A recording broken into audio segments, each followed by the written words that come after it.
नमस्कार दोस्तों, स्वागत है आपका रिंकेश पैन चैनल में।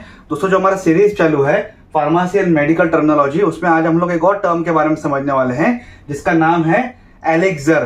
तो ये एक तरह का फॉर्मुलेशन रहता है जो कि हम देखते हैं कि उसे बनाने के लिए कुछ अल्कोहलिक जो फॉर्मुलेशन है वो रिक्वायर्ड रहता है, अल्कोहलिक बेस का जो है वो रिक्वायर्ड रहता है। तो पहले इसको हम लोग पढ़ लेते हैं, फिर हम इसको अच्छे से समझ लेते हैं। A solution that is taken orally and contains one or more active ingredients, that is the drugs, it is usually alcoholic and sweetened. इसका एक और डेफिनेशन है, elixirs are sweetened hydroalcoholic, that is water and alcohol liquids for oral use. Typically, alcohol and water are used as a solvent when the drug will not dissolve in water alone.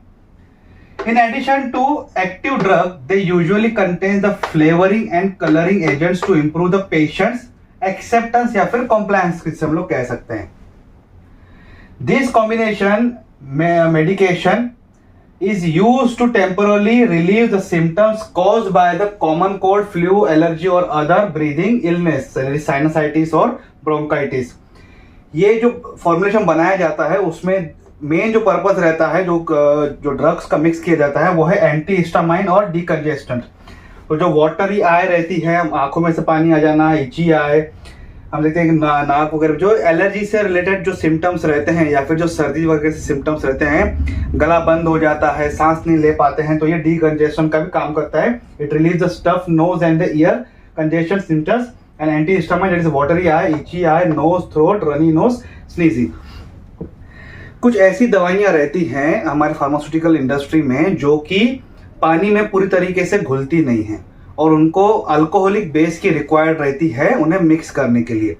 ये दवाइयां सिर्फ और सिर्फ orally यानी कि मुंह के द्वारा खाई हुई दो दवाइयां रहती हैं, जो इंजेक्शन हो गया या एनल के थ्रू हो गया या किसी और माध्यम के थ्रू जो शरीर में दवाइयां जाती हैं, उसमें इस बेस को ज़्यादातर इस्तेमाल नहीं किया जाता। ये सिर्फ और सिर्फ अल्कोहलिक जो एलिक्सर्स हैं ये सिर्फ और सिर्फ ओरली यूज के लिए ही बनाए जाते हैं। एक लिक्विड रहते हैं।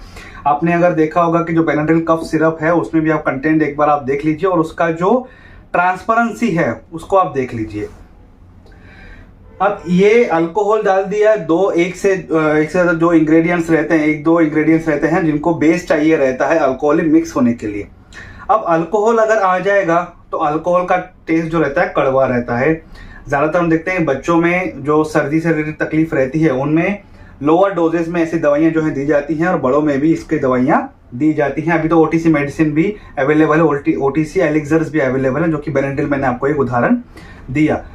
अब ये हो जाता है कड़वा, तो उसे पेशेंट के पैलेटेबिलिटी या फिर एक्सेप्ट करने के लिए उसमें हम देखते हैं थोड़ा सा स्वीटनेस डाला जाता है या फिर उसमें फ्लेवर भी डाल देते हैं। जैसे कि अभी बेनाड्रिल जो है वो ऑरेंज फ्लेवर में भी आती है, तो ऑरेंज फ्लेवर दे दिया या फिर दूसरा कोई और फ्लेवर है जो उसमें बना के हमने उसे प्रोवाइड कर दिया। तो इस तरीके के जो हम देखते हैं कि स्वीटनिंग एजेंट्स हैं या कलरिंग एजेंट्स हैं वो उसमें मिलाए जाते हैं ताकि पेशेंट उसको अच्छे से ले सके। अदरवाइज जो अल्कोहल का जो कड़वा टेस्ट रहता है वो कभी जो है पेशेंट पी नहीं सकता है, उसे ले नहीं सकता, कभी कभी वॉमिट भी कर लेता है, क्योंकि हर किसी की जो एक्सेप्टेंस रहती है, पैलेटेबिलिटी जिसे हम लोग कहते हैं या फिर जो पेशेंट कॉम्प्लायंस जिसे हम लोग कहते हैं, वो एक जैसी नहीं रहती है।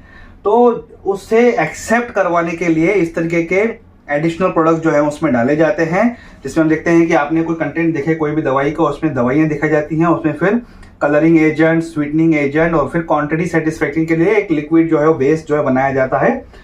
तो ये चीज़ें बनाई जाती हैं। ये चीज़ें ज़्यादातर हम देखते हैं कि जो सर्दी वगैरह है जिस व्यक्ति को, या डिकंजेशन है, ये नाक और गला वगैरह जिससे हम बंद हो गया है, फिर ब्रोंकाई से रिलेटेड तकलीफ है, फेफड़े में हम देखते हैं ब्रोंकाई जो ट्रैक है उसमें हम देखते हैं ज़्यादा बलगम जमा हो जाता है, तो वो नसें चोकअप हो जाती हैं, तो वो डायलेट करता है।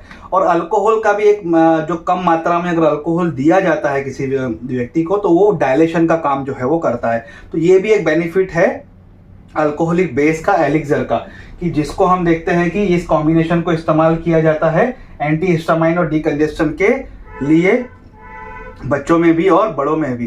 तो ये पूरा जो है हम देखते हैं कि बेनिफिट है एलिक्सर का।